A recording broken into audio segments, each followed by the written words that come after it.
Hi అండి, welcome to our channel. ఈరోజు మన ఛానల్లో పప్పు దోసకాయ ఎలా చేసుకోవాలో చూద్దాము. ఈ కర్రీ చపాతీ మరియు వైట్ రైస్ రెండింటిలోకి బాగుంటుంది. తప్పకుండా ట్రై చేసి మీకు ఎలా కుదిరిందో కమెంట్స్లో చెప్పండి.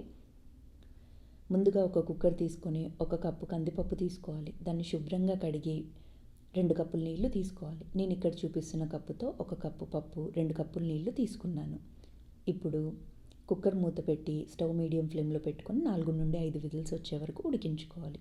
పప్పు ఉడికేలోపు మనం మిగతా ప్రాసెస్ చేసుకుందాము.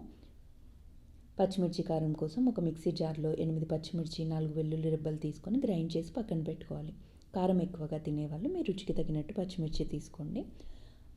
1 కప్పు పప్పుకి ఒక మీడియం సైజ్ దోసకాయ తీసుకొని వీడియోలో చూపించినట్టు మరీ చిన్నగా కాకుండా మీడియం సైజులో కట్ చేసి పక్కన పెట్టుకోవాలి.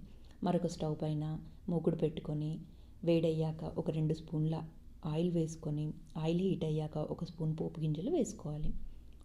అవి చిటపటలాడేటప్పుడు ముందుగా కట్ చేసి పెట్టుకున్న దోసకాయ ముక్కలు 2 రెబ్బల కరివేపాకు వేసి ఒకసారి కలుపుకొని కొద్దిగా ఉప్పు మరియు పసుపు వేసి మొత్తం కలిసేలా ఒకసారి కలుపుకోవాలి. ఇప్పుడు మూత పెట్టి 5 నిమిషాలు మగ్గించుకోవాలి. 5 నిమిషాల తర్వాత మూత తీసి ఒకసారి కలుపుకొని ఒక 2 నిమిషాలు మగ్గించుకోవాలి.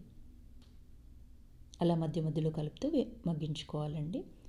ఇప్పుడు ముందుగా చేసి పెట్టుకున్న పచ్చిమిర్చి పేస్ట్ వేసి చక్కగా కలుపుకొని 1 నిమిషం మూత పెట్టి 1 నిమిషం తర్వాత మూత తీసి మనం ముందుగా ఉడికించి పెట్టుకున్న పప్పు మొత్తం వేసి మొత్తం కలిసేలా ఒకసారి చక్కగా కలుపుకొని రుచికి తగినంత ఉప్పు వేసుకొని ఉప్పు చూసి వేసుకోవాలండి. మనం ముందు కూడా కొంచెం వేసుకున్నాం కదా.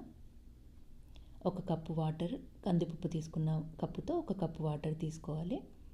స్టవ్ మీడియం టు లో ఫ్లేమ్లో పెట్టి మధ్య మధ్యలో కలుపుతూ ఉడికించుకోవాలి. నేను ఇక్కడ చూపించిన కన్సిస్టెన్సీ వచ్చాక కొత్తిమీర వేసుకొని ఒకసారి కలుపుకొని సర్వ్ చేసుకోవాలి.